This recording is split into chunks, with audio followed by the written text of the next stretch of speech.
ఈరోజే వైశాఖ శుద్ధ దశమి శ్రీ పోతులూరి వీర బ్రహ్మేంద్ర స్వామివారి ఆరాధన. ఎంతో పవిత్రమైన విశేషమైన రోజు. మరి ఇంతటి విశేషమైన రోజు శ్రీ వీర బ్రహ్మేంద్ర స్వామివారికి సంబంధించిన ఈ కథలను విన్నా, చదివినా, చెప్పినా, వినిపించినా జన్మల పాపాలు తొలగి కోటి జన్మల పుణ్యం వస్తుంది. సకల పాపాలు తొలగి ముక్తి లభిస్తుంది. మరి ఈరోజు తప్పకుండా వినాల్సిన ఆ కథలేంటో ఇప్పుడు ఈ వీడియోలో తెలుసుకుందాం. వైశాఖ శుద్ధ దశమి రోజు అనగా బ్రహ్మంగారి ఆరాధన రోజు ఏ మాటను 21 సార్లు పలకాలో ఇప్పుడు తెలుసుకుందాం. వైశాఖ శుద్ధ దశమికి ఎంతో ప్రాముఖ్యత ఉంది. కలియుగంలో పాపభారం అధికమైనప్పుడు తాను వీరభోగ వసంతరాయులుగా జన్మించి ధర్మ సంస్థాపన చేస్తానని వీర బ్రహ్మేంద్ర స్వామి చెప్పారు. తనకు 85 ఏళ్ల వయసులో 1693 వైశాఖ శుద్ధ దశమి రోజు సజీవ సమాధి వహించి కలియుగ దైవంగా వెలుగొందారు. సరిగ్గా ఇదే రోజు అంటే వైశాఖ శుద్ధ దశమి రోజు శ్రీ పోతులూరి వీర బ్రహ్మేంద్ర స్వామివారు జీవ సమాధి అయిన స్థలం నేడు బ్రహ్మంగారి మఠంగా ఒక ప్రసిద్ధ క్షేత్రంగా వెలుగు పొందుతుంది. ఈరోజు వీర బ్రహ్మేంద్ర స్వామివారి ఆరాధన ఉత్సవాలు 5 రోజుల పాటు ఘనంగా నిర్వహిస్తారు. శ్రీ శ్రీ శ్రీ పోతులూరి వీర బ్రహ్మేంద్ర స్వామి పవిత్ర సంచారంతో, పవిత్ర బోధనలతో ప్రసిద్ధమైన ఈ కంది మల్లేపల్లి దర్శనం సర్వపాపహరణంగా భక్తులు భావిస్తారు. భూలోకంలో మానవులు అధర్మ ప్రవర్తనతో, పాపభీతి లేనివారి ఎన్నో మాయలతో, మోసాలతో పలు పాపకార్యాలు చేస్తూ ఉండగా భూదేవికి పాప భారం పెరిగి శ్రీ మహావిష్ణువుకు మొరపెట్టుకుంది. అప్పుడు శ్రీ మహావిష్ణువు బ్రహ్మ మహేశ్వరులతో మాట్లాడి బ్రహ్మదేవుడు అన్నాజేగా మహేశ్వరుడు సిద్ధయ్యగా శ్రీ మహావిష్ణువు వీర బ్రహ్మేంద్ర స్వామిగా జన్మించి ప్రజలందరి అజ్ఞాన అంధకారాలను పారద్రోలుతూ కాలజ్ఞానాన్ని వివరిస్తూ శ్రీ మహావిష్ణువు వీర బ్రహ్మేంద్ర స్వామిగా భవిష్యత్ కాల జ్ఞానాన్ని ప్రజలకు అందజేశారు. గంగా నదీ తీరంలో బ్రహ్మాండపుర వాసులైన విశ్వ బ్రాహ్మణ పుణ్యదంపతులైన పరిపూర్ణయాచార్యులు ప్రకృతాంబలు సంతానార్థులై కాశీయాత్ర చేశారు.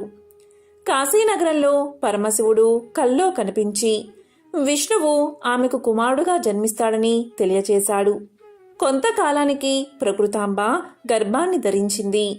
9 మాసాలు నిండుతున్న సమయంలో స్వగ్రామానికి బయలుదేరగా సరస్వతీ నదీ సమీపంలో మగబిడ్డను స్వస్థ చాంద్రమానేన కీలకనామ సంవత్సర కార్తీక శుద్ధ ద్వాదశి నాడు ప్రసవించింది.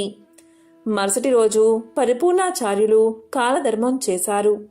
ప్రకృతాంబ సమీపంలోని అత్రి మహాముని ఆశ్రమంలో తన బిడ్డను పెద్దవాణ్ణి చేయమని అత్రి మహామునికి అప్పగించి తాను కూడా తనువు చాలించింది. పాపాగ్ని మఠాధిపతులు అయిన యనమదల వీరభోజాచార్యులు వీర పాపమాంబ సంతాన భాగ్యం కోసం పుణ్యక్షేత్రాలు సందర్శిస్తూ అత్రి మహాముని ఆశ్రమం చేరుకున్నారు. సంతాన ప్రాప్తికై పరితపిస్తున్న ఆ పుణ్య దంపతుల చెంతకు దైవ స్వరూపులు అయిన బ్రహ్మని అత్రి మహాముని అందజేశాడు. వీరభోజాచార్య, ఈ బాలుడు మహామహిమాన్వితుడు.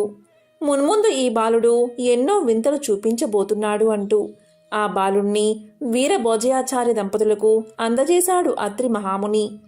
ఆ పిల్లవాడు వీరప్పయాచార్యులుగా పాపాగ్ని మఠాధిపతి గారింట సనాతన సంప్రదాయాల నడుమ పెరుగుతూ వచ్చాడు. అతి చిన్న వయసులోనే బ్రహ్మంగారు కాళికాంబపై సప్తసతి రచించి అందరినీ అబ్బురపరుస్తాడు. బ్రహ్మంగారి 10వ ఏట వీరభోజాచార్యులు స్వర్గస్థులు అవుతాడు. అటు పిమ్మట దేశాటన నిమిత్తమై బయలుదేరబోతూ తన తల్లి ఆశీర్వాదాలు కోరతాడు బ్రహ్మంగారు. అందుకు వారి తల్లి ఇలా పలుకుతుంది: నాయనా వీరం బోట్లయ్యా, మఠాధిపత్యం స్వీకరించవలసిన నీవు ఇలా తల్లిని వదిలిపెట్టి దేశాటనకు బయలుదేరితే ఎలాగంటూ శోక సముద్రంలో మునిగిపోతుంది. పుత్రుని మీద ఉన్న మమకారం కారణంగా ఆమె అనుమతిని నిరాకరించగా ఆమెను అనేక విధాలుగా అనునయించి జ్ఞానబోధ చేశాడు వీర బ్రహ్మంగారు. ఆ సందర్భంలో ఆయన పిండోత్పత్తి, జీవి జన్మ రహస్యాలను తల్లికి చెప్పి ఈ అనుబంధాలు మోక్షానికి ఆటంకమని దాన్ని వదలమని తల్లికి హితవు చెప్పాడు. శరీరం పాంచభౌతికమని, ఆకాశం, గాలి, అగ్ని, పృథ్వీ, నీరు అనే 5 అంశాలతో చేయబడిందని, సమస్త ప్రకృతితో కన్ను, ముక్కు, చెవి, నోరు, చర్మము అనే జ్ఞానేంద్రియాల ద్వారా సంబంధం ఏర్పరచుకుని జ్ఞానం సంపాదిస్తామని, వీటి ద్వారా నేను అనే అహం జన్మిస్తుందని, ఆత్మ సాక్షిగా మాత్రమే ఉంటుందని, బుద్ధి జీవుని నడిపిస్తుందని, బుద్ధిని కర్మ నడిపిస్తుందని, దాన్ని తప్పించడం ఎవరికీ సాధ్యపడదని, ఈ విషయాన్ని గ్రహించి ఎవరు పరబ్రహ్మను ధ్యానిస్తారో వారు మోక్షాన్ని పొందుతారని బోధించి ఆమె వద్ద సెలవు తీసుకుని దేశాటనకు బయలుదేరాడు బ్రహ్మంగారు, అంటే వీరప్పయాచార్యులు. అతను కర్నూలు జిల్లాలోని బనగానపల్లెకు వచ్చేసరికి అతనికి 15 సంవత్సరాలు కూడా నిండలేని పసివాడు. అతను ఒక గుట్టపై ఆ రాత్రి పడుకున్నాడు. ప్రాతకాలంలోనే ఆ గుట్టకి ఎదురుగా ఉన్న గృహం నుంచి సంపన్నురాలైన గరిమిరెడ్డి అచ్చమ్మ గుట్టపై ఉన్న చిట్టివాణ్ణి ప్రశ్నించింది. ఊరు పేరు అడిగింది. ఆ బాలుడు పశువులు కాయునని, పశువైద్యం తెలుసునని చెప్పగా అచ్చమ్మ గారు బాలుణ్ణి పశువుల కాపరిగా ఉండమని చెప్పారు. అప్పుడు ఆ ప్రదేశంలో అచ్చమ్మగారిచ్చిన సంగటి ముద్దను తీసుకుని వీరప్పయ్య గోవులను తీసుకుని రవ్వలకొండ ప్రాంతానికి పోయాడు. ఆలమందను ఒక చోట చేర్చి ఒక గీతను గీశాడు. గోవులు ఆ గీతను దాటకుండా ఉండేవి. అక్కడే వీరప్పయ్య గులజార ముళ్ళతో తాటి ఆకుపై కాలజ్ఞానం రాయడం ప్రారంభించాడు. ఒకరోజు మిగతా గోపాలకులు ఈ విషయాన్ని చూసి భయపడి పరుగు పరుగున అచ్చమ్మ గారికి ఈ విషయాన్ని చేరవేశారు. మరుసటి రోజున యథావిధిగా ఆవులను తీసుకువెళ్లి చుట్టూ గిరిగీసి రవ్వల కొండలో కాలజ్ఞాన రచన గావిస్తూ ఉన్న బ్రహ్మంగారిని చూసి ఆశ్చర్యపోయింది అచ్చమ్మ. ఆమె అతన్ని చులకనగా చూసినందుకు తన్ను క్షమించమని వేడుకుంది. జ్ఞానోపదేశం చేయవలసిందిగా అభ్యర్థించింది. అచ్చమ్మ బ్రహ్మంగారిని దర్శించుకున్న రవ్వల కొండలో ఈనాడు సుందరమైన బ్రహ్మంగారి దేవాలయం ఉన్నది. గుహలో కూర్చుని రాసిన తాళపత్ర గ్రంథాలు మఠంలో నేటికి భద్రంగా ఉన్నాయి. బ్రహ్మంగారు అచ్చమాంబకు, ఆమె భర్తకు యాగంటి కొండ శిఖరం మీద కాలజ్ఞానాన్ని ఉపదేశించాడు. ప్రపంచంలో ఏవింత జరిగినా బ్రహ్మంగారు ఆనాడే చెప్పారు అంటూ ప్రజలు నేటికి గుర్తుకు తెచ్చుకుంటారు. ఆయన తన కాల జ్ఞానంలో భవిష్యత్తు గురించి చెప్పిన ఎన్నో విషయాలు నేడు నిజమవుతున్నాయి. వైశాఖ శుద్ధ దశమి ఎంతో పవిత్రమైన రోజు. ఈరోజు ఈ ఒక్క మాటను 3 సార్లు పలికితే చాలు ఆ వీర బ్రహ్మేంద్ర స్వామి యొక్క పరిపూర్ణ అనుగ్రహం మీకు కలుగుతుంది, ముక్తి లభిస్తుంది. శ్రీ వీర బ్రహ్మేంద్ర స్వామివారు తన శిష్యులకు స్వయంగా చెప్పిన ఆ మంత్రం ఏంటి అంటే, ఓం హ్రీం క్లీం శ్రీం శివాయ బ్రహ్మణే నమః. ఓం హ్రీం క్లీం శ్రీం శివాయ బ్రహ్మణే నమః అనే మంత్రాన్ని 108 సార్లు పఠిస్తే చాలు ఆ స్వామి యొక్క సంపూర్ణ అనుగ్రహం మీకు కలుగుతుంది. ఈ సందర్భంగా వీర బ్రహ్మేంద్ర స్వామివారు చేసిన కొన్ని మహిమల గురించి ఇప్పుడు తెలుసుకుందాం. అచ్చమ్మకు ఒక కుమారుడు ఉండేవాడు. అతనికి కంటి చూపు లేదు. ఎంతమంది వైద్యులకు చూపించినా చూపు రానే రాలేదు. అందరూ చూపు రాదని చేతులు ఎత్తేశారు. అప్పుడు అచ్చమ్మ వీర బ్రహ్మేంద్ర స్వామికి తన కుమారుడు గురించి చెప్పింది. దానికి వీర బ్రహ్మేంద్ర స్వామివారు తన జ్ఞాన నేత్రంతో చూసి అతనికి తన పూర్వజన్మ కర్మ వల్ల ఇలా చూపు పోయిందని చెప్పాడు. దీంతో అచ్చమ్మ తన కుమారుడికి చూపు తెప్పించమని వేడుకుంది. దానికి వీరబ్రహ్మం గారు ఇలా పలికారు, తల్లి, తగిన సమయంలో నేను ఆ పని చేస్తాను. అప్పటి వరకు నీవు ఓపికతో ఉండు అని చెప్పాడు. ఒకసారి అన్నాజయ అనే భక్తుడు బ్రహ్మంగారి మఠానికి వచ్చాడు. ఆయనకు తన కాలజ్ఞానాన్ని వినిపించి పూర్తయిన తర్వాత అచ్చమ్మను పిలిపించి, తల్లి, నీ కుమారుడు గత జన్మలో ఒక మహిళ యొక్క దృష్టి పోవడానికి కారణమయ్యాడు. కాబట్టే ఈ జన్మలో ఇలాంటి పరిస్థితి ఏర్పడింది. అయినా నేను అతనికి చూపు తెప్పించగలను అని చెప్పి ఆ కుమారుణ్ణి పిలిచి అతని నేత్రాలను తన చేతులతో తాకాడు. వెంటనే అతనికి చూపు వచ్చింది. దానికి అచ్చమ్మ ఎంతగానో సంతోషించింది. ఇక వీర బ్రహ్మేంద్ర స్వామివారు చూపిన మరొక మహిమ గురించి ఇప్పుడు తెలుసుకుందాం. ఒకరోజు వీర బ్రహ్మేంద్ర స్వామివారి మహిమల గురించి బనగానపల్లె నవాబు విన్నాడు. అతనికి నిజంగా మహిమ ఉందో లేదో తెలుసుకోవాలని నిర్ణయించుకున్నాడు. తన సేవకుల చేత బ్రహ్మంగారిని పిలిపించాడు. వీర బ్రహ్మేంద్ర స్వామివారు రాగానే స్వయంగా వెళ్ళి నమస్కారం చేసి స్వాగతం చెప్పాడు. తరువాత స్వామిని అంటే వీరబ్రహ్మంగారిని ఆసనంపై కూర్చోపెట్టాడు. తన సేవకులకు ఒక పళ్ళెంలో మాంసం పెట్టి గుడ్డ కప్పి తీసుకురమ్మని చెప్పాడు. ఆ పలహార పళ్ళాన్ని వీరబ్రహ్మేంద్ర స్వామివారి ఎదుట ఉంచాడు. అంతటా స్వామివారు ఆ పళ్ళెంపై ఉన్న వస్త్రాన్ని తీయగానే ఆ పలహారం నేను తింటాను అన్నాడు వీరబ్రహ్మంగారు. తరువాత అక్కడ ఉన్న సేవకుడు వస్త్రాన్ని తొలగించగానే ఆ పళ్ళెంలో పళ్ళు లడ్డూలు ఉన్నాయి. దాంతో నవాబు ఎంతో ఆశ్చర్యపోయాడు. ఆ విధంగా వీరబ్రహ్మంగారిని నిజంగా శక్తివంతుడని నమ్మాడు ఆ నవాబు. దీంతో తన్ని క్షమించమని వేడుకున్నాడు ఆ నవాబు. అతనికి కూడా కాలజ్ఞాన రహస్యాలు వివరించాడు వీరబ్రహ్మంవారు. స్వామి చూపించిన మరొక మహిమ గురించి ఇప్పుడు తెలుసుకుందాం. ఒకసారి వీరబ్రహ్మేంద్ర స్వామి దేశంలో పర్యటించాలని తన కోరికను భక్తులకు శిష్యులకు తెలియజేశాడు. కానీ వారందరూ అలా వెళ్లడానికి ఒప్పుకోలేదు. కానీ అంతా ఆ సర్వేశ్వరుడి నిర్ణయం ప్రకారం జరుగుతుందని తన్ను ఆపవద్దని ప్రయాణమై కంది మల్లాయపాలెం చేరుకున్నాడు. ఆ ఊరు ఆయనకు బాగా నచ్చడంతో అక్కడే నివాసం ఏర్పాటు చేసుకున్నాడు. ఆయన వడ్రంగిలాగా జీవితాన్ని మొదలుపెట్టాడు. తన గురించి ఎవరికీ చెప్పుకోలేదు. ఇదిలా ఉంటే ఆ ఊరిలో ఒక అమ్మవారి గుడి ఉంది. ఆ గుడిలో ప్రతి సంవత్సరం వేలాది రూపాయల ఖర్చుతో జాతర జరగడం ఆనవాయితీ. దీనికోసం ఊళ్ళో ఉన్న వారందరూ చందాలు వేసుకునేవారు. ఆ విధంగా వడ్రంగి పనిచేసే బ్రహ్మంగారి వద్దకు చందాలు ఇవ్వమని పెద్దలు వచ్చారు. దాంతో బ్రహ్మంగారు తాను పేదవాడును అని తాను ఏమీ ఇవ్వలేనని చెప్పాడు. అలా అనగానే ఆ పెద్దలు ఆయన్ని ఎగతాళి చేశారు. దాంతో వీరబ్రహ్మేంద్ర స్వామి వారితో ఇలా పలికారు. పెద్దలారా, జాతర రోజు నేను గుడికి వస్తాను. అక్కడ అమ్మవారికి ఏదో ఒకటి ఇస్తాను.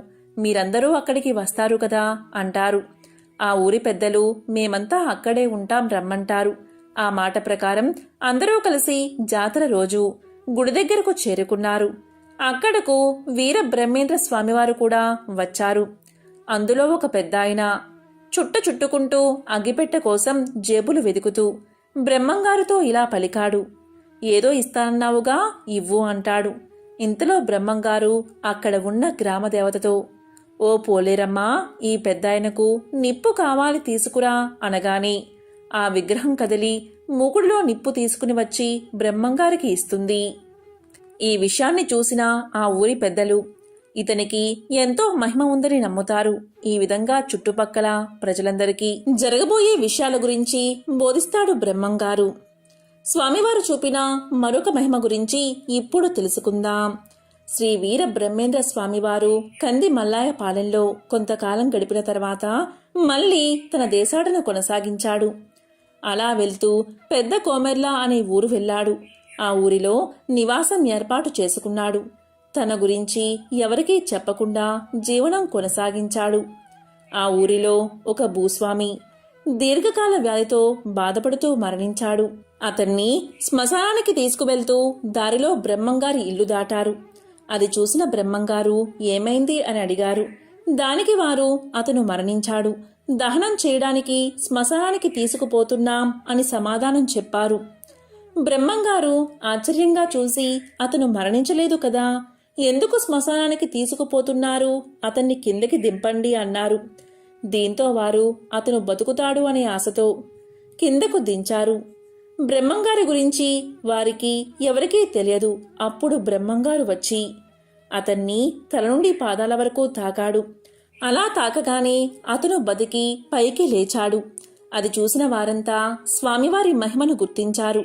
ఆయన్ని దైవంగా కొలవడం మొదలుపెట్టారు. ఇక వీర బ్రహ్మేంద్ర స్వామివారు చూపిన మరొక మహిమ గురించి తెలుసుకుందాం.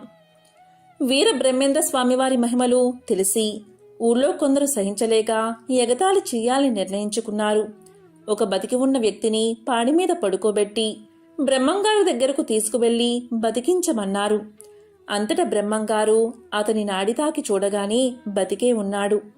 ఇదంతా ఆకతాయిల పని అనుకుని చనిపోయిన వ్యక్తిని ఎలా బతికిస్తాను, శ్మశానానికి తీసుకుపోండి అన్నాడు బ్రహ్మంగారు.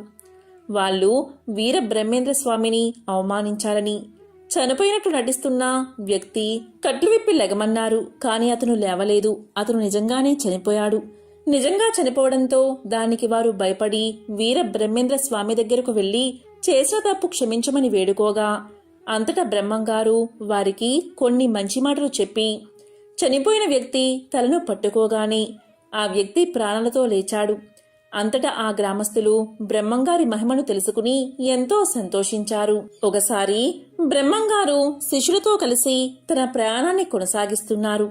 అలా ప్రయాణిస్తూ బాగా అలసిపోయి ఒక ప్రదేశంలో ఆగారు.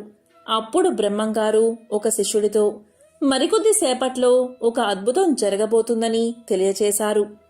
అంతలో ఇద్దరు భార్యాభర్తలు దూరంగా కనిపించారు. వారిని చూసి వీర బ్రహ్మేంద్ర స్వామి శిష్యుడు సిద్ధయ్యతో మరియు అందరి శిష్యులతో కలిసి వారి దగ్గరకు వెళ్లాడు.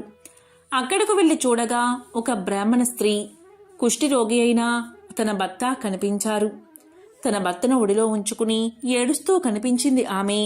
అప్పుడు స్వామి, ఏమమ్మా, మీరు ఎక్కడి నుండి వచ్చారు, ఎక్కడికి వెళ్తున్నారు, ఈ వ్యాధి ఎలా వచ్చింది అని వివరాలు అడిగి తెలుసుకున్నాడు.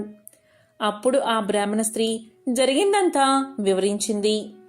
దాంతో స్వామివారు ఇలా పలికారు, మీ గత జన్మ పాపం వల్లే ఈ వ్యాధి అతనికి సోకింది. నేను ఆ పాపాల నుంచి విముక్తి చేస్తాను అని చెప్పాడు. తరువాత కుష్ఠిరోగిని తన చేతితో తాకాడు.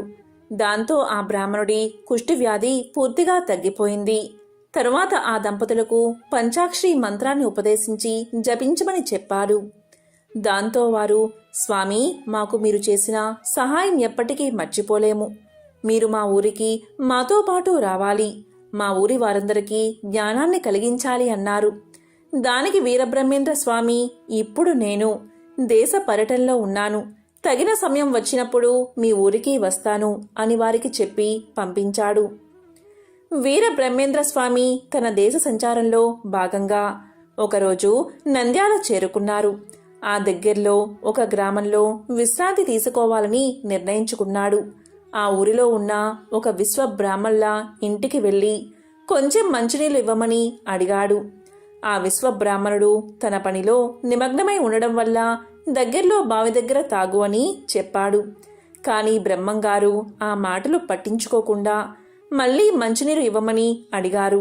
దాంతో ఆ బ్రాహ్మడికి కోపం వచ్చి కొలిమిలో కరుగుతున్న లోహాన్ని మోసుతో సహా తీసుకువచ్చి స్వామికి ఇచ్చి దాహం తీర్చుకోమన్నాడు. అతని అహంకారం పోగొట్టడానికి వీర బ్రహ్మేంద్ర స్వామి ఆ మోసను చేతితో తీసుకుని లోహాన్ని మంచినీరు వలె తాగాడు. అది చూసిన ఆ విశ్వ బ్రాహ్మణుడికి భయం వేసింది. ఆ వీర బ్రహ్మేంద్ర స్వామి మామూలు మనిషి కాదని గ్రహించి శరణు వేడుకున్నాడు. అప్పుడు స్వామి చిరునవ్వు నవ్వి, నాకు ఎవరి మీద అహంకారం ఉండదు, కేవలం అజ్ఞానం మీదే అహంకారం ఉందని చెప్పాడు. ఆ అజ్ఞానం సత్యాన్ని తెలుసుకోవడం ద్వారా నశిస్తుంది.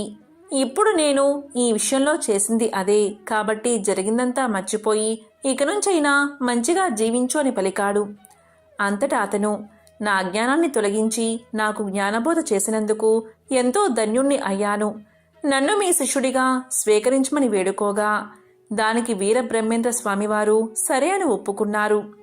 వీర బ్రహ్మేంద్ర స్వామి తన పర్యటనలో భాగంగా విజయవాడ చేరి కృష్ణానదీ తీరాన ఉన్న కనకదుర్గమ్మను దర్శించుకుని ఆ తరువాత అక్కడి నుంచి బయలుదేరి రాజమండ్రి, వరంగల్ తిరిగారు. వరంగల్ నుంచి హైదరాబాద్ చేరారు. అప్పటికే హైదరాబాద్ నవాబు బ్రహ్మంగారి గురించి తెలుసుకున్నాడు. వీర బ్రహ్మేంద్ర స్వామితో మాట్లాడాలి అనుకున్నాడు. స్వామివారు హైదరాబాద్ వచ్చారని తెలుసుకుని తాను ఆయనతో మాట్లాడాలని కోరుతూ కబురు పంపారు. హైదరాబాద్ నవాబు ఆహ్వానం మేరకు స్వామి నవాబును కలిశారు. అక్కడకు రాగానే నవాబు బ్రహ్మంగారితో ఇలా అన్నాడు, నాకు మీపై నమ్మకం లేదు. నీవు జ్ఞానివే అయితే అయి ఉండొచ్చు, కానీ దైవాంశ సంభూతుడిగా నమ్మలేను. నాకు మీరు ఏమైనా మహిమలు చూపితే నేను నమ్ముతాను, మీ భక్తునిగా మారతాను అంటాడు. మహిమలు ప్రచారం చేసుకోవడం స్వామికి ఇష్టం లేకపోయినా తన శక్తిని చూపాలని నిర్ణయించుకున్నాడు. ఒక గిన్నెలో నీటిని తెప్పించమని నవాబును ఆదేశించాడు. సేవకుడు తెచ్చిన నీటిని ప్రమిదలో పోశాడు. తరువాత దాన్ని వెలిగించాడు. ఆ ప్రమిద దివ్య కాంతులతో వెలుగు పొందింది. అది చూసిన నవాబు ఎంతో ఆశ్చర్యపోయాడు. తర్వాత నవాబు తన్ని క్షమించమని వేడుకుని భక్తుడిగా మారిపోయాడు. ఇక వీర బ్రహ్మేంద్ర స్వామివారు చూపిన ఇంకొక మహిమ గురించి ఇప్పుడు తెలుసుకుందాం. వీర బ్రహ్మేంద్ర స్వామి తన శిష్యుడు సిద్ధయ్యకు శరీరం గురించి, కుండలిని శక్తి గురించి వివరిస్తూ ఉండగా అక్కయ్య అనే వ్యక్తి ఇదంతా రహస్యంగా వింటాడు. అతను అమాయకత్వంతో బ్రహ్మంగారు చెప్పిన దాన్ని బట్టి శరీరంలో చాలా అద్భుతాలు ఉన్నాయని, వాటిని చూడాలి అనుకుని ఇంటికి చేరుకున్నాడు. అక్కడ నిద్రిస్తున్న తన భార్య శరీరాన్ని కత్తితో నరికేశాడు. అందులో తనకు ఏదైనా అద్భుతం కనబడుతుందేమో అని చూశాడు. కానీ కక్కయ్యకు రక్త మాంసాలు తప్ప ఏమీ కనబడలేదు. దాంతో అయ్యో, వారిద్దరి మాటలు విని నా భార్యను చంపుకున్నాను. నాకు దేవుళ్ళు ఎవరూ కనిపించలేదు. పైగా నా మంచి కోరే నా భార్య ప్రాణం పోయింది. బ్రహ్మంగారికి జరిగిందంతా చెప్పి అతన్ని నిలదీస్తానని స్వామి దగ్గరకు వెళ్లి జరిగిందంతా వివరించి ఆయన్ని దూషించడం మొదలుపెట్టాడు. కక్కయ్య అజ్ఞానానికి జాలిపడి బ్రహ్మంగారు ఇలా పలికారు: నేను చెప్పింది అసత్యం కాదు. దానికి రుజువు మరణించిన నీ భార్యను నేను బతికిస్తాను అని అతని వెనకాలే ఇంటికి చేరుకున్నాడు. ఇంటికి చేరుకుని అతని భార్య శరీరంపై మంత్రజలం చెల్లాడు వీర బ్రహ్మేంద్ర స్వామి. ఆశ్చర్యంగా ఆమె వెంటనే బతికింది. ఇదంతా చూసిన కక్కయ్య బ్రహ్మంగారి కాళ్ళ మీద పడ్డాడు. క్షమించమని వేడుకున్నాడు. శిష్యుడిగా చేర్చుకోమన్నాడు. అతన్ని మంచిగా జీవించమని చెప్పి దేశ పర్యటనకు బయలుదేరాడు వీర బ్రహ్మేంద్ర స్వామివారు. వీర బ్రహ్మేంద్ర స్వామి తన దేశ సంచారంలో భాగంగా ఒకరోజు సిద్ధయ్య మరియు శిష్యులతో బండిలో నెమ్మదిగా అరణ్య మార్గంలో వెళ్తున్నాడు. అక్కడ అరణ్య మార్గంలో 9 మంది దొంగలు దారిని పోతున్న బాటసారులు దోపిడీ చేస్తూ చంపేస్తూ ఉన్నారు. అందువల్ల ఆ మార్గంలో ఎవరూ ప్రయాణం చేయరు. ఇక ఇలా ప్రయాణిస్తున్న వీర బ్రహ్మేంద్ర స్వామి మరియు శిష్యులు ఆ బందిపోటు దొంగలను చూసి బండిని ఆపేశారు. ఇక బందిపోటు దొంగలు కర్రలు ఎత్తి స్వామివారి పైకి పోయారు. ఇక స్వామివారు వారిని చూడగా వారు ఎత్తిన చేతులు అలాగే ఉండిపోయాయి. అది చూసిన వీర బ్రహ్మేంద్ర స్వామి బండి దిగి వారందర్నీ తీసుకురమ్మని సిద్ధయ్యకు చెప్పాడు. సిద్ధయ్య అందర్నీ నెట్టుకుంటూ స్వామి దగ్గరకు చేర్చాడు. వీర బ్రహ్మేంద్ర స్వామి దొంగలందరినీ స్వయంగా తాకి వారి చేతులను కిందకు దించాడు. అంతటా స్వామి వారితో, నన్ను కొట్టి ఈ బండిలో ఉన్న ధనాన్ని తీసుకోండి అన్నాడు. దాంతో వారికి నోటమాట పడిపోయి మాటలు కూడా రాలేదు. అంతటా స్వామి వారి నోట్లో విభూది వేశాడు. దీంతో వారికి మాటలు వచ్చాయి. మాటలు రాగానే ఆ దోపిడీ దొంగలు క్షమించమని స్వామిని వేడుకున్నారు. వారిని వదిలేసి మంచి బుద్ధితో బతకమని చెప్పి స్వామి దేశాటనకు వెళ్ళిపోయాడు. కాబట్టి వీర బ్రహ్మేంద్ర స్వామివారు ఇలా ఎన్నో మహిమలు చూపి అందరికీ ఆదర్శంగా నిలిచి ప్రజలకు భవిష్యత్తును తెలిపే కాలజ్ఞాన బోధనలు చేశారు. బ్రహ్మంగారు ఒకరోజు కుటుంబ సభ్యులను శిష్యులను సమావేశపరిచి కొద్ది రోజుల్లో సమాధిలో ప్రవేశించబోతున్నట్లు, తన తర్వాత తన కుమారుడు గోవిందయ్యకు మఠాధిపత్యం ఇస్తున్నట్లు ప్రకటించాడు. సిద్ధయ్యకు విశ్వఖ్యాతి కల్పించాలని సిద్ధయ్యను పూలు తీసుకురమ్మని అరణ్యానికి పంపి బ్రహ్మంగారు సమాధిలోకి వెళ్లారు.